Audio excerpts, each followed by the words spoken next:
Aujourd'hui, on va parler du signe du Capricorne puisqu'on vient de rentrer dans votre saison. Bon anniversaire les Capricornes. Le Capricorne est le 10e signe du zodiaque, c'est un signe cardinal d'élémentaire. Donc en gros, le Capricorne, il aime bien que les choses soient carrées. C'est le signe de la structure, de la construction. Il fait les choses de manière à ce qu'elles durent dans le temps. Que ce soit dans son travail ou dans sa vie perso, il a tendance à vouloir construire des choses qui vont durer sur le long terme. Le Capricorne, c'est un signe sérieux et travailleur. Si des recruteurs m'écoutent, c'est un super employé. Il ne va pas compter ses heures. Pour lui, faire du 8h-20h, c'est pas un souci. Et en plus de ça, il va rester productif alors que toi, tu vas passer ton temps à aller scroller sur ton téléphone. Il travaille sans compter et en plus de ça, il a du mal à déléguer. Il n'a pas envie que les autres fassent des choses à sa place parce qu'il considère que ce sera moins bien fait de toute façon.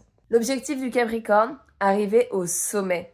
C'est la chèvre qui monte au sommet de la montagne, le Capricorne. Et il va tout mettre en œuvre pour y arriver. C'est un signe de terre, il est tenace et il a le temps de faire les choses. Il va toujours rester très rationnel, très dans le contrôle. Et ce qu'il ne veut surtout pas, c'est se laisser déborder par ses émotions. Chez lui, c'est le mental qui prime. Et ça va lui donner une réputation de personne un peu froide. Et effectivement, il peut avoir un petit peu de mal à se connecter à ses émotions et à ses ressentis. Pas du tout comme son signe opposé, le signe du Cancer, qui lui est très relié à ses émotions. D'ailleurs, le Capricorne préfère souvent rester seul, c'est un solitaire, parce qu'il n'a pas tellement envie de dealer avec les émotions des autres. C'est un signe qui est très attaché aux valeurs, aux traditions, et du coup qui peut passer pour quelqu'un d'un peu vieux jeu. Mais c'est juste parce qu'il est rassuré par le cadre, et il considère que ce qui marchait avant peut toujours marcher, on n'a pas besoin de faire dans l'originalité, il va plutôt laisser ça à son pote le Verseau, qui va le suivre juste après dans le zodiaque.